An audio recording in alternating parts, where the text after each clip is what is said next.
Hello, everyone. Welcome back to Out of Context. And yes, much to your disappointment, it is I, Ashley. I have returned. And it's just myself, and that one other guy that occasionally, likes to talk during the podcast in between all of us other hosts and guests that like to be here. I'm not going to introduce him yet. He's going to wait. Um, Last episode, it was without me. We had Becky, we had Adrian, and we had Sarah, but there was no Ashley. What happened to Ashley? Do you want to know what happened to Ashley? I'm not going to tell you. You get to suffer and you can let your imaginations run wild. Was I out committing a crime? Was I, just sleeping? Was I just in a different plane of existence? We'll never know. Well, I'll know, but you'll never know. And that's what you have to sit with. And during that podcast, there was a lot of smack talk that was going on. And yeah. You all forget I know where to find each and every one of you. Now, am I talking to people that previously recorded this podcast, or am I talking to you listeners? You'll only find out one way or the other. Anyway, here's Adrian. Thank you for that full-throated endorsement. I truly appreciate the introduction. And yes, you were missed last week. The whole panel just really missed you. And all we talked about was how much we missed Ashley and wishes she was here. But alas, due to heavy editing and government conspiracies, they turned it into all something negative. They just dubbed in all our voices. It was all AI generated, and they turned it evil. But fear not, I can tell you from the bottom of my heart, I truly missed you. And of course, folks, too bad. Once again, we're not on Twitch or anything, so you can't see her eye roll, because right now she's looking at the back of her brain because of all the eye roll she's been doing this whole time. But no, she's missed. And to you, my dear friend Ashley, yes, you are my friend. Welcome back to the Out of Context podcast. I hate you. I hate that. And I also keep staring into my webcam because I can see my dog on my bed behind me, and he just thinks he owns it. Yeah, I'm talking to you, Buster. Yeah. So, but yeah, here we are today. It's been a day. I am currently going through my newest obsession at the moment. It's another video game. And I just think it's funny. I'm not going to explain it. Adrian's only want me to explain things I'm currently obsessed about, and I don't want to do that.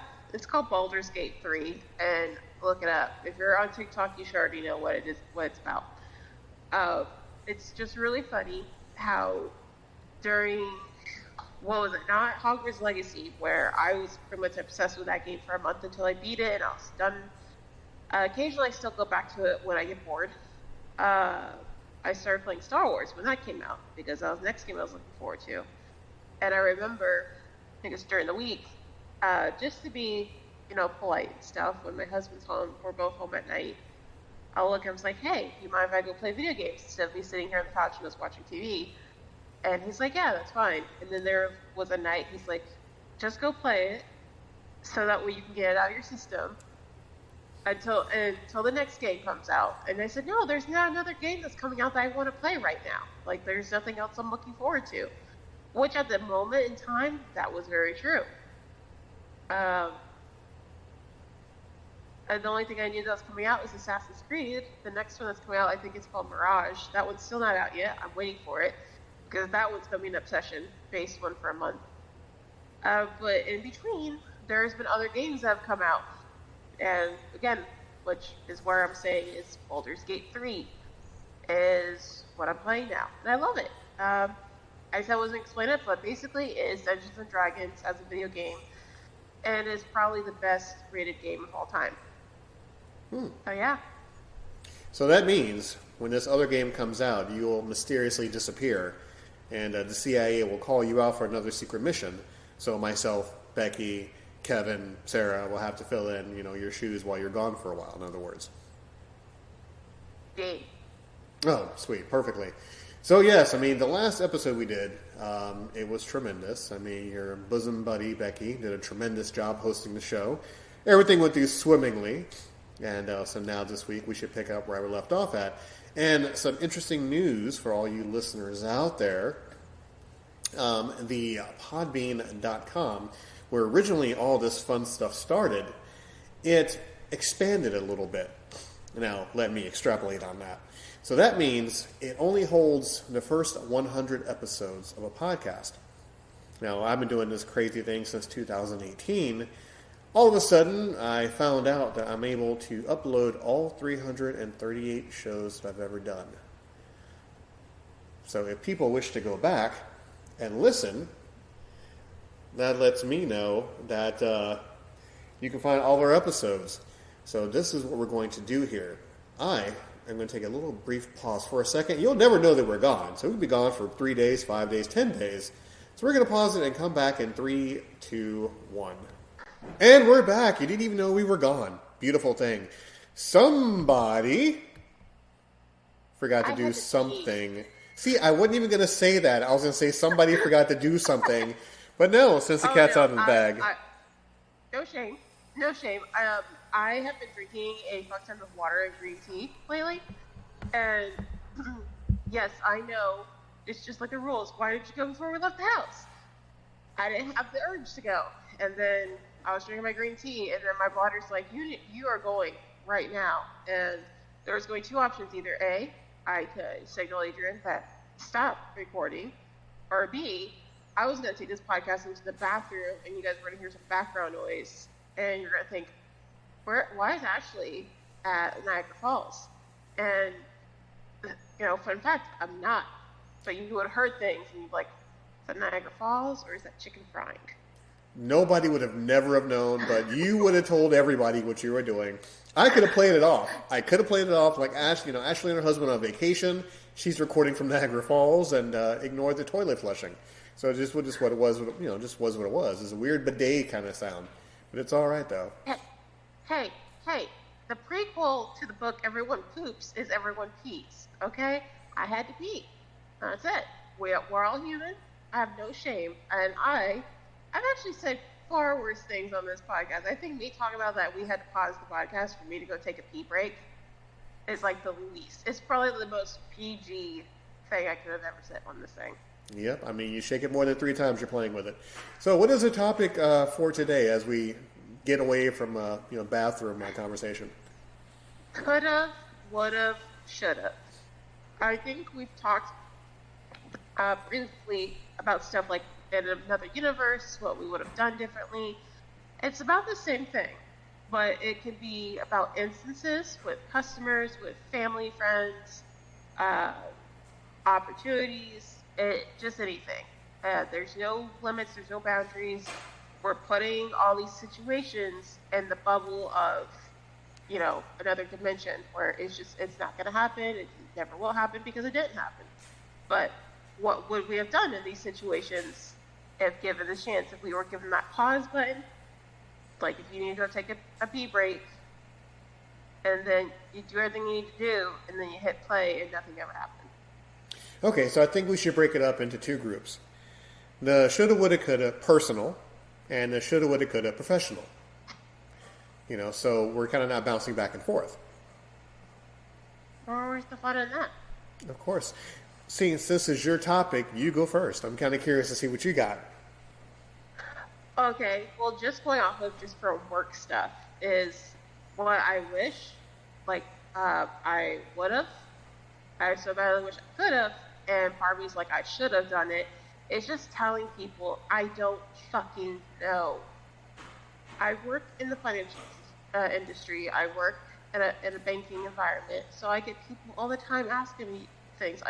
I get stuff about my company. Sorry, my dog behind me is making weird noises. People ask me stuff about my job. That's fine. That's things. What type of product, this or that. I can find those answers. But you're asking me stuff that's like, how do percentages get calculated like that?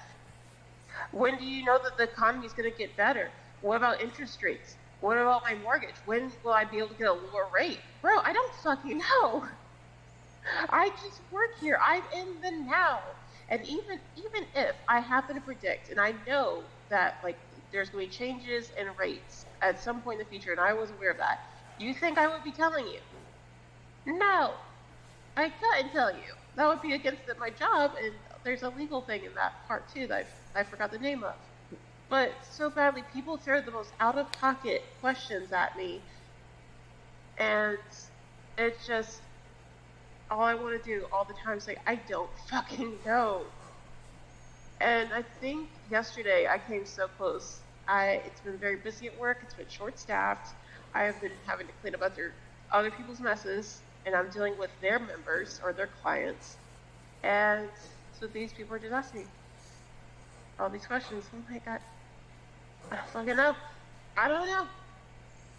I wasn't aware of the situation until you sat down at my desk giving me shit for like 5 minutes ago. I was having a good life up until 5 minutes ago. So that's just like a little touching base of just my last like week to 2 weeks of work. Is I don't know what's up with people. I don't know if there is a full moon that's invisible in the sky. It's making people acting so weird. But man, it's just, you come sit down with somebody in a customer service environment and you just think they know all the answers. If I knew all the answers, I would not be working in customer service. Well, it's all part and parcel of all the entitled people nowadays that want to come in and they telling you how to do your own job. So it's always a beautiful thing. It's been going on for a while now. But please continue your thought, because I do have a shoulda, woulda, coulda professional. I mean, that's just like a little tidbit, a little thing right there. And I have been made aware that the last episode, and I was talking very fast because I was very excited. And I was talking about my time at a concert. Doing a quick recap, and slow as I can be. I went and saw Post Malone in concert. I had the time of my life. It was so great. I loved it. Post Malone for life. Hello, Vaughn. Okay. Adrian, you can go now. Coulda, woulda, shoulda. Add on this disclaimer that I love my life. I love what I do. I love every aspect of my life. The past couple of years now. So as much as entertaining as it would be to complain about it, I really can't. But coulda, woulda, shoulda, professionally speaking, in 2010, I worked at a particular company that you put your stuff in. A lot of people have so much stuff, and they put their stuff in it, and they pay for it monthly. And this was in Orlando, folks. Yes, you people out there, yes, that's where Mickey Mouse is, in Orlando. Go figure. So yes, 2010, I worked there. A recent change of my life happened, and I left said job. That job was guaranteed. I transferred to Brevard County. People ask, where's Brevard County? I just say Cocoa Beach. And when they say, where's Cocoa Beach? I say Disney. And that just cuts it right there. And I transferred that job, and I moved on to another job because a family member convinced me to leave said job to work in a call center. Now, I'm going to say call center because a call center is a very vast occupation. It could be anything. But in this particular call center, we sold everything from diet pills to penis pills to everything in between. And yes, I'm going to say penis pills multiple times because we had various side courses, various training sessions, various rah-rah sessions on how to sell penis enlargement pills and weight loss pills. Beautiful thing. I was at that job for almost 2 years, which I call purgatory. And me being in purgatory for 2 years gave me a chance to cleanse myself of all the sins that I guess I've done in my whole entire life. But coulda, shoulda stayed at my job. Shoulda stayed at my job. And if I had a chance to do it all over again, I would have stayed at said job where people put all their junk in particular places for a couple of months. Side note, Jesus himself put stuff in a unit that he paid for monthly, but he was late, which is really funny all in itself. Your turn. Or questions. I want to know about Jesus here. He's a hippie kind of guy that oh no, I'm sorry, the other guy. Okay, yeah. Let the cat out of the bag, because the place isn't open anymore. The place where Jesus got a place to store his belongings was a place called Holy Land. Now, for those of you who aren't familiar with Holy Land, it was a place in Orlando where Disney is. Holy Land was a theme park, but they could not say theme park because they had to pay taxes on it. So they said it's a religious experience. I would come into work, yes, verbally eye rolling as well, people who are listening to this. I will come into work and I will hear the lovely hymns of Hallelujah in the morning at 9 a.m., the lovely hymns of Hallelujah at 6 p.m. Mixed in with around 1 or 2 p.m., I would hear Jesus getting whipped. And I would hear hymns and songs along with it.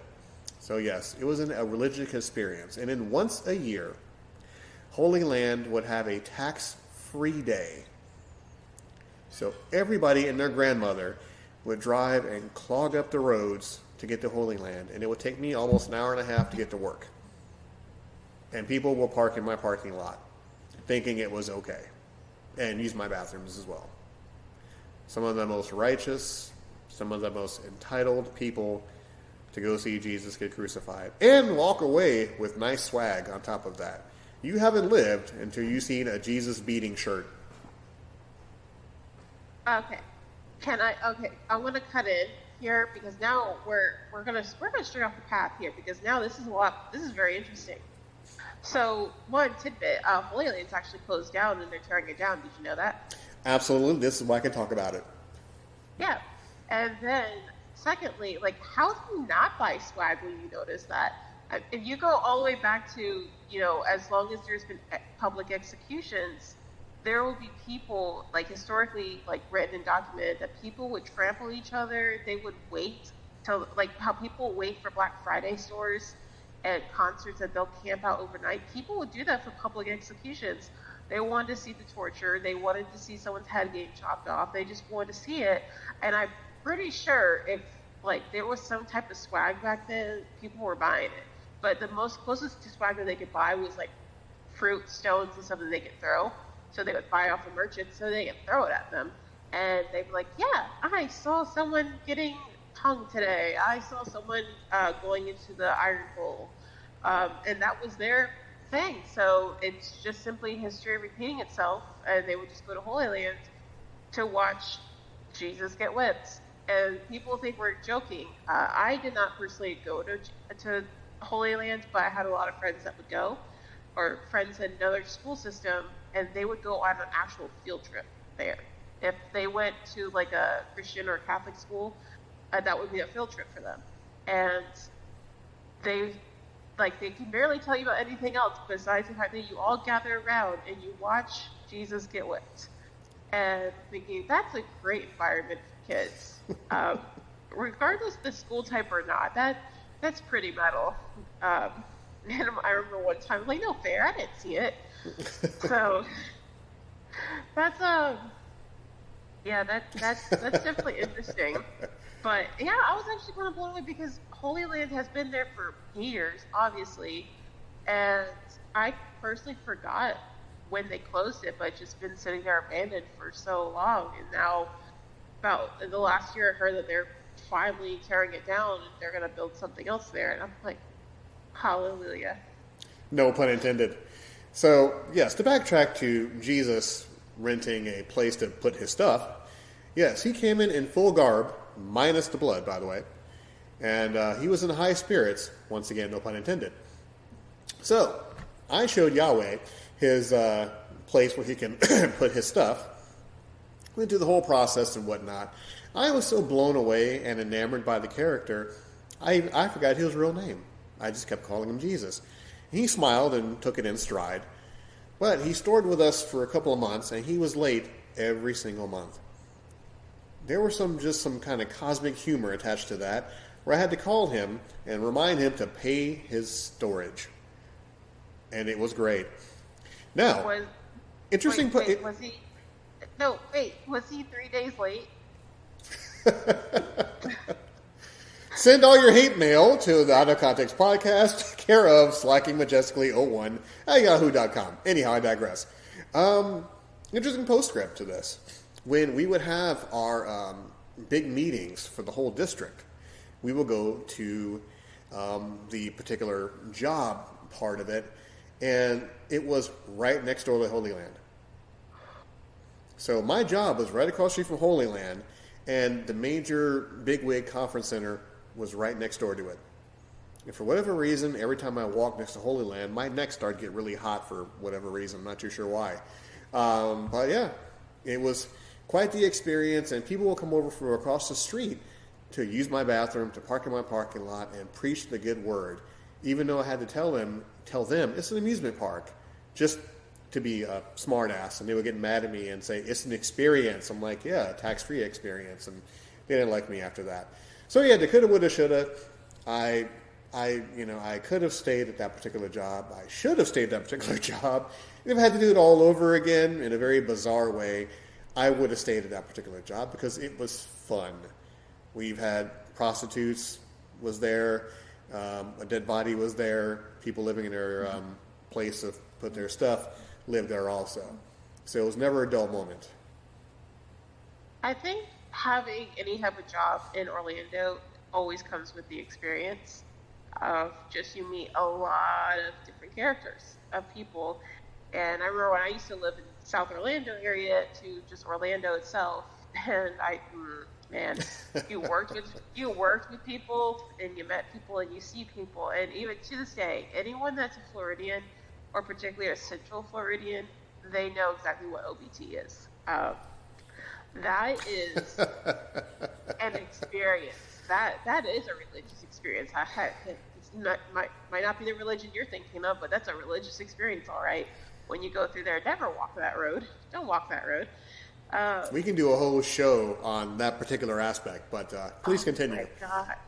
I'm trying to think of my next should have, would have, could have. Personal wise, because you did yours business, let's do one personal. As she looks back at her animals. My dog, he's just being an attention little hooer because he's stuck in my room with me because I have the door shut because he wants to be out in the house where my husband's at. And no, you're going to give him peace of mind. You don't need to go outside. You just ate. You had water. You're just being an attention hooer. Yeah, okay. So we're going to go with personal. So, a lot of those would be dangerous, and my husband's on the other side of the room, so we're not, those are ones I'm not going to talk about. Actually, I do have one. Is I should have, would have, could have. Is when I was working, this before Obamacare and all that stuff kicked in, where there wasn't really like you had to work 40 hours a week and then you got overtime or all these requirements.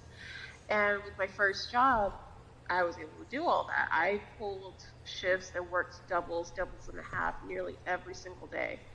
And I was a seasonal employee, and I saved up a lot of money. And then I started my next job when my season was up, and I still continued to save money. And I had a lot of, like, I wouldn't say a lot, but I had a pretty decent amount of stuff saved up. And I had the opportunity to use this money to do a down payment for a vehicle and to move in to be roommates with friends and start my independent life. And I instead helped my family.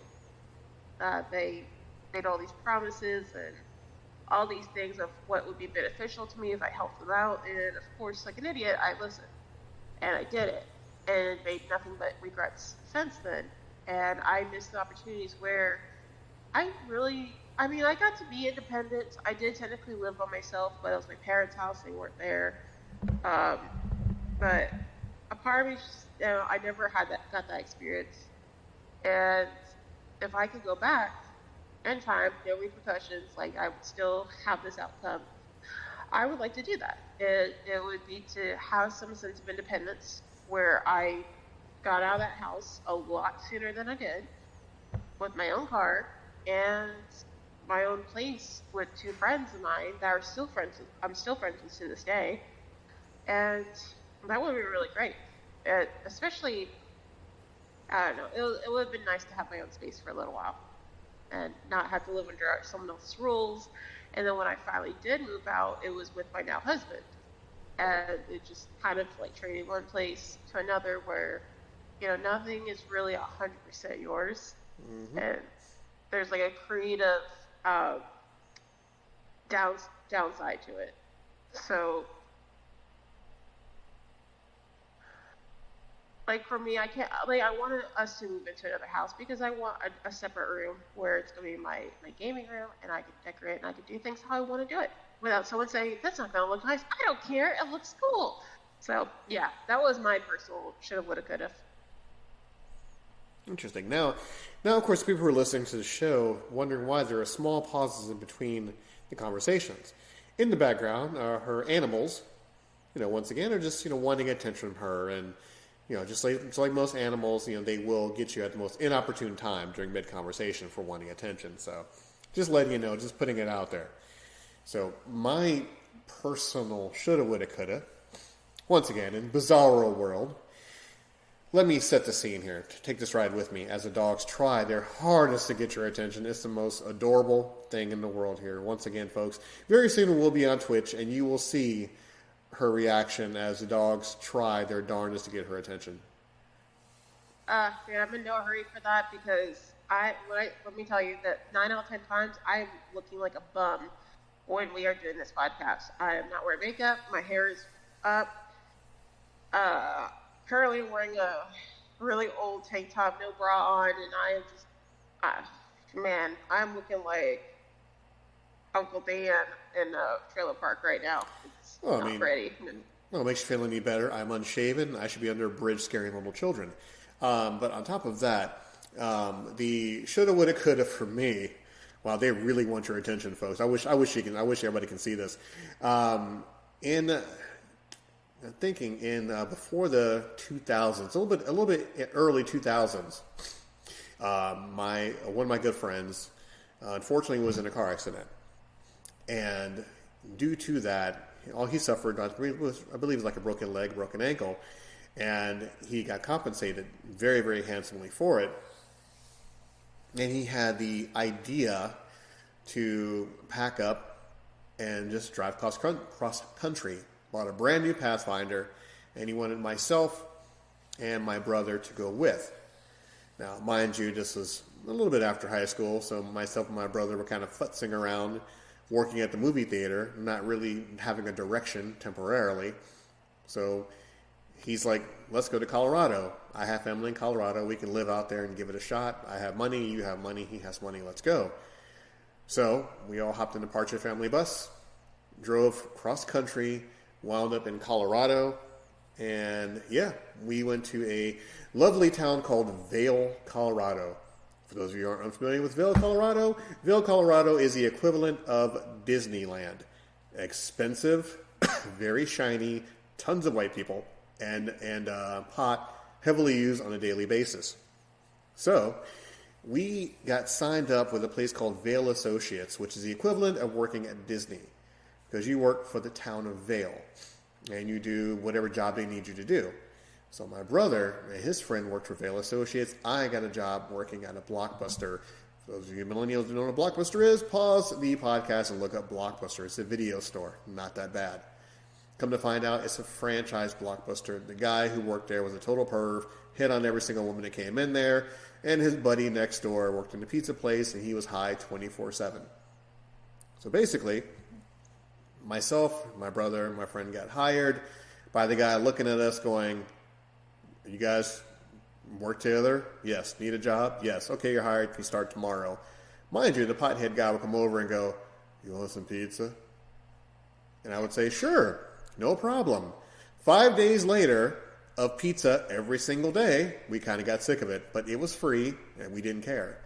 And yeah, so how it turned out, we would get an apartment owned by Vail Associates. We would unlock our doors, have our doors open at all times of the night because people were white, they were rich, so they didn't bother breaking in and trying to rob us.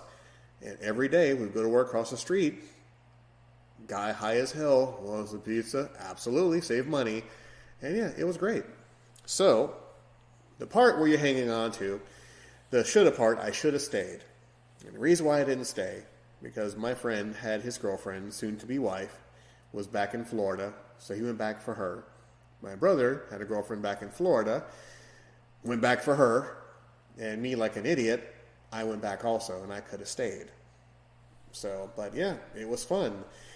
We did a whole lot of stupid stuff.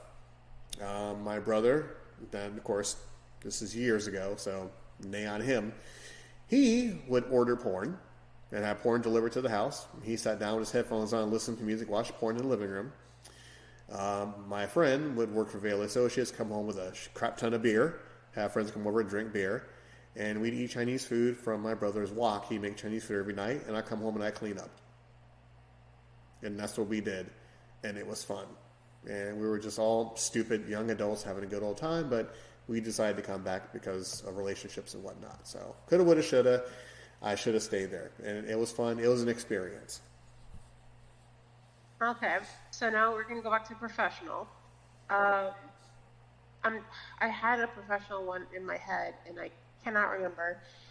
Um, Honestly, I don't personally. Besides, like interactions and arguments to have with customers, there's no really coulda, woulda, shouldas. I guess one would be I didn't put a job sooner than I did. There was only one job I've ever quit on the spot, and I worked for a hotel, and it was a very small hotel. It was basically it's a chain of hotels that I'm pretty sure if I said the name, everyone would know what I'm talking about. But they'd be owned, but they were chains. It would be chains, not corporation, and it was very like it's very hard to move up the chain to say. And our general manager was a horrible human being. Horrible. He was going in and out through staff all the time because he was very toxic, abusive, and he was cheap. And he actually made customers cry at some point. And the fact is that I guess I had enough hair on my chest that I put up with him for so long. But there was times where, so this is when I still lived over in Ticehole, which is near the Kennedy Space Center, and between the Kennedy Space Center and Port Canaveral, there's always these companies that have workers that are out on contract for several months at a time, where they're there Monday through Friday. So they stay. So the company pays for their hotel lodging, and they're gone for the weekend. So a lot of these companies of these construction workers that are away from home are staying in our hotel, and I would be stuck working the late night shifts where I'm there till 11 by myself, and I had to go tell them to get out of the pool area, out of the grill area, because I have to lock everything up. I have to occasionally walk through the halls. Sometimes if someone calls, because my general manager is too cheap to hire a maintenance employee for nighttime. If someone had an issue, I had to walk to their room by myself. So there was plenty of times where there was harassment. I felt genuinely scared when I remember going to a room because they said their TV wasn't working. I remember walking into the room with a new remote, and two dudes are sitting on each bed, and as they go in there because I'm thinking, okay, just gonna fix the TV and be right out. And the guy closes the door behind me, and I'm like, and I was terrified. Um, and the guy, I guess the one guy who picked up on, like, I was scared. He's like, wait, it's fine, like, or whatever. I can't remember what he said, but I think he knew what I was afraid of, and he tried to brush it off, like, and calm me down. But there were so many instances where things happened that I was not comfortable with that I hated. And when you would tell him about these things, because he liked having the money more, he didn't care. He's just like, you're okay, you're fine. Um, and I remember a housekeeper, she got sexually assaulted in a very bad way, and the cops got involved too. And he was telling her while waiting for the cops, is like, you're gonna cost me so much money. You're gonna he was horrible. So I just remember I was only there for 8 months, and I remember taking my husband to the airport so he can go visit his family. And that I drove back home, and that night I realized I'm just gonna quit this job. I'm just done. I'm quitting, and that's exactly what I did. Is I called, talked to the night auditor, and I said, hey, I'm not coming in tomorrow. He's like, oh, okay, are you just not feeling well, or what's going on? I was like, oh no, I'm just quitting. And he's like, you know what, good for you. Because no one ever really lasted long in that job, and they're surprised how long I lasted. And um, and then I set my immediate resignation, and I emailed that, and I blocked that hotel's number, I blocked his number, and I blocked other people that were staff that I knew that he would use. And that's fine. And I felt a little bad because they have being the general manager had their own. He has his own apartment on on location, and he had his wife, and he had his daughter and his son-in-law visiting from their country, and the daughter, or no, I'm sorry, she was the daughter-in-law, and he was the son. I could tell, like, she didn't want to leave because she had a really good job where she was, all that stuff, and she was trying to be friends with me. But I stopped talking to her. She was the person I had to cut off because her disgusting husband would try to flirt with me any chance he got, and he would try to be in the office alone with me any chance he got. I hated that place. It was a fucking nightmare for a female person. It was horrible.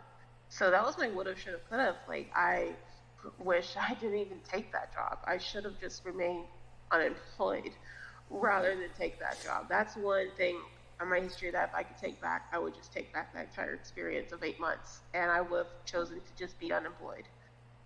I have a 1A. I mean, the place where I store my belongings, that's pretty much number one. But I think the 1A would have been, and I can say this because we talked about this ad nauseum, so we're not going to get into it too deeply, was a convenience store. I wish I'd never worked there. Never, ever worked there. Did I say ever worked there? Because, yes, I met you. I met a couple other people, that I still keep in contact with to this day, but never would have worked there because based on all the experiences and so many different words to describe that. The negativity, the toxicity, oh, good, I can't think of the word. But anyhow, it'll come back to me. But yes. The audacity. Yes, the gall of them. No, just working there was quite interesting, and the way I worked, the way I left the job is still legendary. People still talk about how I left that job, and it was simple. Went on break, called my girlfriend at the time. I'm like, I'm leaving. You're quitting? Yep, I'm going home taking a nap. Took a 2-hour nap. Woke up. I had like 8 missed calls, voicemails, everything. Asking me, was I coming back? And I'm like, no. Because everybody worked with a tyrant. That's not there anymore. Everyone had horrible experience. Turnover rate was high. For a very simplistic kind of a job, everybody made it difficult. And I've said it once, I'll say it 1,000 times, that people who are still there, that have lasted longer than me, kudos to them. It works for them, but not for me. Yeah, exactly. So I know people from this job. I originally, like, I kind of feel the same way. It's a job I part of me wishes I didn't have to experience, but at the same time, I kind of am glad for it because of the people I met. You're okay. Like, you're somewhere on that list. Numbers don't mean anything. Bottom rung, at least bottom rung. It's somewhere in the double digits, at least. Thank you. So before I transferred to the store where you and I had met, I was working over in Orlando, and I worked a lot of night shifts, and then, I had a lot of fun memories with people I worked with. I mean, you worked with me. I'm the type of person that I can take bad situations and I can just make work a fun environment, just to have fun, joke around, because at the end of the day, where we are is shitty. The people are shitty. So I just try to make it silly, goofy, and all of us have fun, and that way, because if you're laughing and someone's being an asshole to you, it just doesn't suck as much. The person, I'm pretty sure you're talking about that, you think it's a tyrant, it still baffles me that I think I'm the only person that did not have that experience with that person. And, I mean, we're always going to have that conversation as to the theories of why and all that, but yeah, that's still, I mean, I see it, I understand, like, I can see the point of view, I could see how other people would be treated sometimes, but for me, it's just like, I'd never had that experience. Well, so, it wasn't the person, because I understood that person had a job to do. I understand that, with that position comes a lot of responsibility, so you have to do what you can to get the best out of the people that's under you. I understand that fully. Just most people didn't understand that either. All they saw was a person, berating them and stuff, and pushing them. Me, from what I saw of that particular person, they made it personal. And the moment they made it personal was the moment I knew I had to go. Yeah, the job was what it was. And there's so many interesting, bizarre things that happen there. There are so many times that I ask myself, what the F? And which leads me to my next question to you. And this could be about anything. What was your what the fuck moment at any job that you've worked at? What was the top one that you still look back on at this day, and you're like, I cannot believe this happened at my job? So though I'm pretty sure we've talked about this before, probably a very, very long time ago. But for me, it was a what the fuck moment. So same job, but this is before we met, and this was at a different location where I originally started at. So we had, hot food items and stuff, and we could eat them. Like, you had to pay for them, of course, but you could eat them. And we had an employee. He was a very hard worker. He was about to be promoted to be a manager, and he was like a really great guy. His girlfriend came in to visit him for his lunch break, and she was very heavily pregnant. And he told her, he's like, hey, go ahead and take, 2 items off of that, and I'll go pay for it. And he walked with her, he gave it to her, had her go sit down, and he got in line to pay for it. And I guess apparently we had secret shoppers that were from corporate that happened to be there, and they fired him because he didn't pay for it first. And that was so horrible of them. If I didn't need money, I wish I could have walked out. That was everyone, including my own management, because it was out of their control. They had no choice. Everyone was pissed off about that. And I remember my store manager at the time, he tried to fight that. But no, someone with a small dick was so pissed off that he had the audacity to get his pregnant girlfriend food and then go wait in the line to pay. It's not like he walked to sit down with her. He didn't walk to the back. He went straight to stand in the line. And they fired him. So that's a big, huge what the fuck moment I can think of. And another one was my previous job before my current one, the job I was at for 4 years.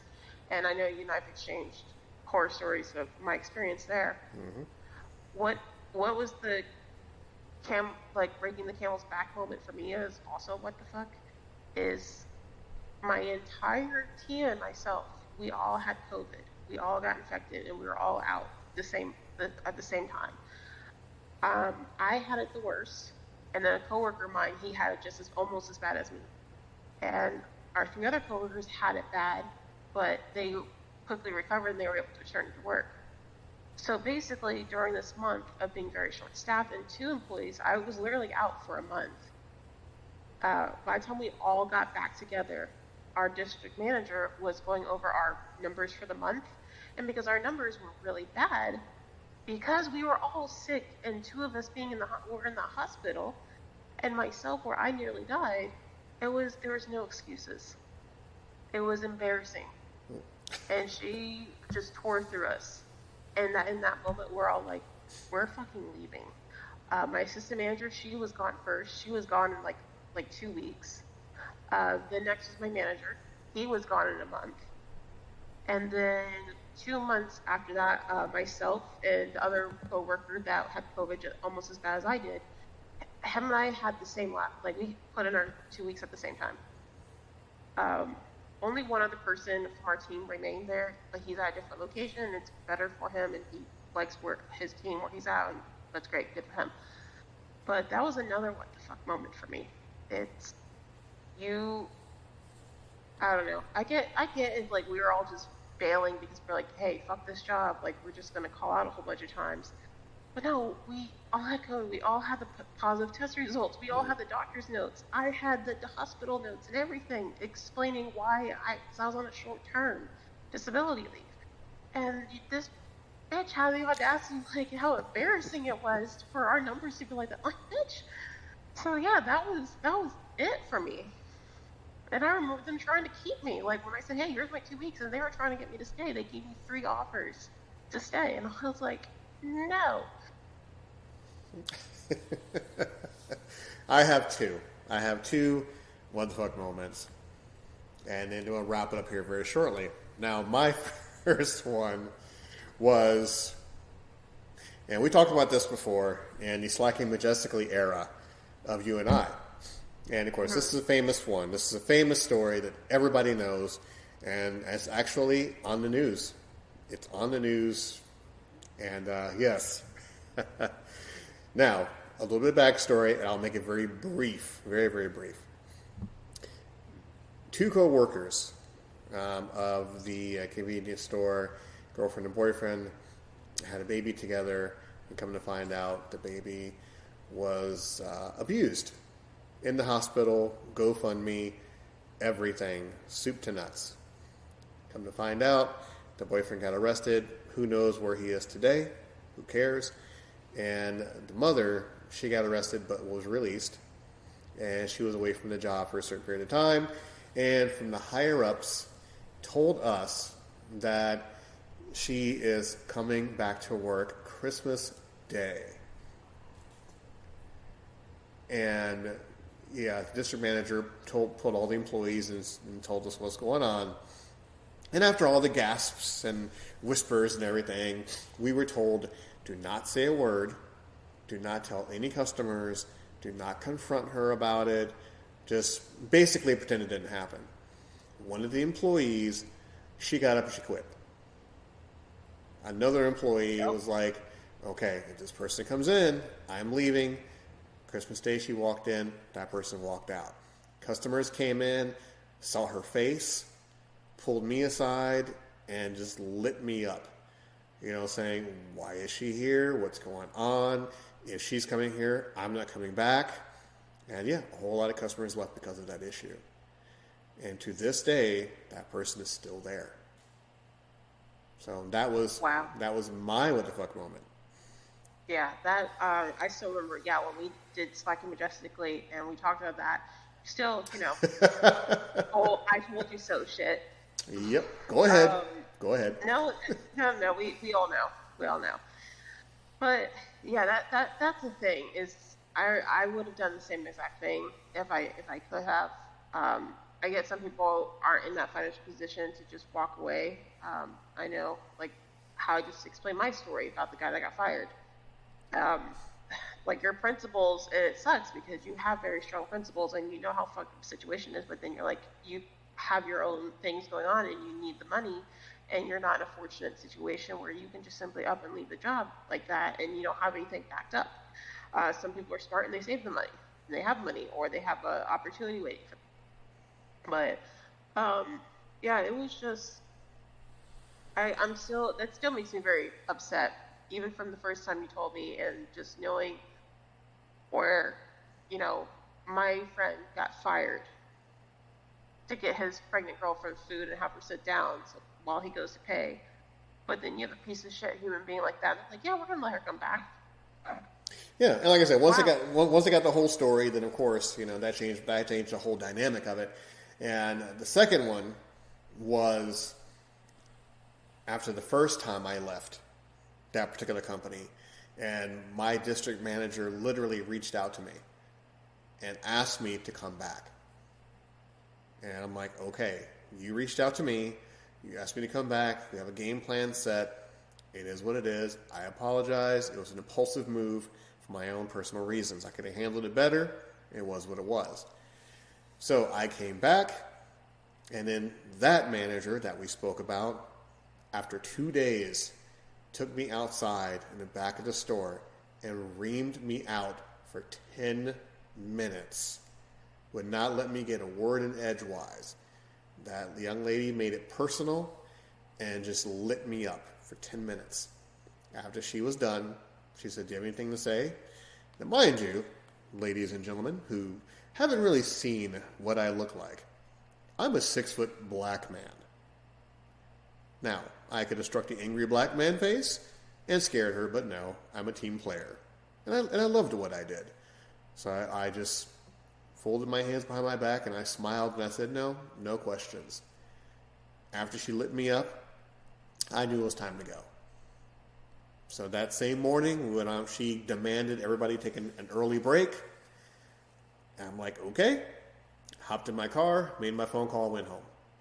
Never came back. Never ever came back. Because regardless, how you feel about a situation, about how you feel about a person, don't make it personal.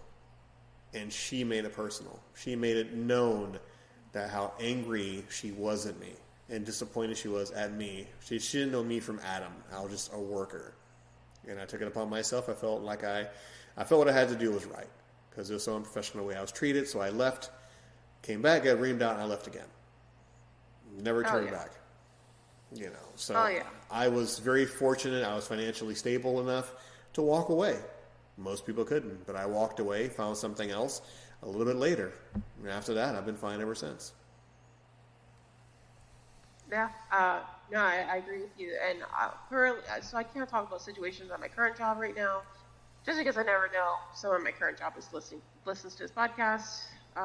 But off podcast, like I'm going to tell you some stories where I have there's 2 times I've nearly walked away from this job for things that happened outside of the building I work in, and which was just I thought was complete bullshit. And 2 times I got talked down, but I still fight against this. It's something that was. I'm trying to figure out the best way to say it without giving too many details. Basically, it's like an injustice that's happening. Just people who are behaving a certain type of way that is like, why do you act this way? Like, why are you like this? Especially in a professional workplace. And I have been fighting that, not directly towards them, but where this should not be tolerated. But twice I had to say, like, okay, I am ready to leave. Well, the first time was I'm actually quitting. I was actually locking up my desk and everything. I was like, I am quitting right now. The second time is I'm about ready to. And both times, I had a meeting with someone like higher up and told them as to why I feel this way. And I wasn't overreacting. I wasn't super emotional. I made it very clear, and it's ridiculous that we're full-grown adults and there's people that will talk to others this way, and et cetera, et cetera, et cetera. And I said, I am 29 years old. I do not need to be talked to this way. I would never allow myself. The only reason why I do not react the way I would love to is out of respect for my managers, because I know it's going to come to their door if I choose to react the way that those people are reacting towards me and other people. But I don't need to work in this environment. I can go take my business somewhere else. I have a good resume. I know I can get a job someplace else. If anything, I am fortunate enough that I have a husband that's supportive, and I could go without a job for a few months while I'm looking. So it's just like, I don't care. I will leave. This shit needs to change. And actually, things have changed. I don't want to say solely based off of me, but I feel like it's a cumulative of between myself and other people standing up about it. But no, it doesn't matter what environment I'm in. There's only so much I will allow to happen, including with customers. You can be rude to an extent, but I have a line, and you're not going to cross it, and I will give you the first warning, like, hey, that's not okay. I'm trying to help you, et cetera, et cetera. And they continue that way, I will lock my computer, lock my desk, and I'll say, hey, have a good day. I can no longer help you, and I will walk away. Yeah, I will always do that. Yeah, I do remember we talked about that. It has become a point where it gets rude and abusive, and I'm very fortunate that I haven't had that in my almost 3 years being with my current job right now. So I'm very lucky I haven't had that. I've had a few irate, angry customers, but they still stick around because I have one of these jobs to where they have to come to me, just like your job. They have to come to you. You don't come to them. So, and you can instantly turn them away. Close their account and stuff like that, if it gets to that point. But it's definitely interesting. I like to know how people work and how people operate and how entitled they feel, to want to talk to you a certain way, to treat you a certain way, and they think it's okay. But once you, retort, they get really shocked, and then they want to speak to your manager. So it's always a hoot and a holler when that happens. As we close up this show here for this episode of the Out of Context podcast, this hour has gone by really, really, really fast. I'm really surprised by that. Yeah. No, it's just one of those. It's one of those episodes that you and I get in where it's not entirely super or silly goofy. We kind of had a little neutral tone to it. I wouldn't say neutral, but as in we weren't too off the rails. It wasn't so chaotic. It's just a nice little break.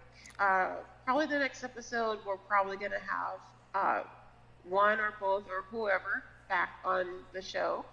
And we're going to let chaos reign and Adrian sigh and roll his eyes. And, you know, he's going to be like, man, that was a train wreck. And we're like, yeah, we know, that's what we wanted. Uh-huh. Yes, we will get back to dick and fart jokes, so it's okay. Any closing thoughts as we end this podcast week? Well, the plug as always. Ash Majestics is where you can find me on social media. Feel free to search me on whatever you can find, but it's really Instagram that I will communicate with you on. I know I have other social media accounts. A lot of them I don't really use. Instagram is the one I'm always on. Well, besides TikTok, but TikTok is mostly just with me, like scrolling and laughing at stupid videos, and occasionally sending really dark humor ones to Adrian, especially. Yes, especially. And of course, like I said before, you can always find us on 22 free different platforms out there. Of course, whether it be Pandora, iHeartRadio, Spotify, and of course, at the end of this month, the Stitcher app will no longer be available. And of course, very soon, Sirius XM will pick us up very shortly. Ooh. Yep. And like I mentioned before, the podbean.com, walkerac76.podbean.com, you can find all 338 episodes from the very first episode that I, powered through, which was atrocious, to the current episodes we have right now that are more professional sounding, that are halfway decent versus very beginning. So, if any one of you out there in podcast land want to hear me sing, want to hear my first episode, want to hear me kvetch about a whole racial stuff back then, listen back to 2018. This week you can find all the classic episodes. And I am on TikTok. The link is down below. I just started doing some stuff, some animation and whatnot. So take a look on there and let me know what you think. And as we end the show here, I have to sit back, take a deep breath, and let Ash Majestics do her thing, folks. Godspeed. Oh my God, why do you want this? You asked for this. You can tell me anytime, hey, we're going to change it up and you're not going to do this anymore, but you like it. I lost the safe word. I just lost the safe word. That's all it is. Yeah, okay. All right, so let's see. Let me look at the bag of tricks here. I'm afraid. Okay. What do you call a bagel that can fly? What? A plain bagel. But Good night, everyone.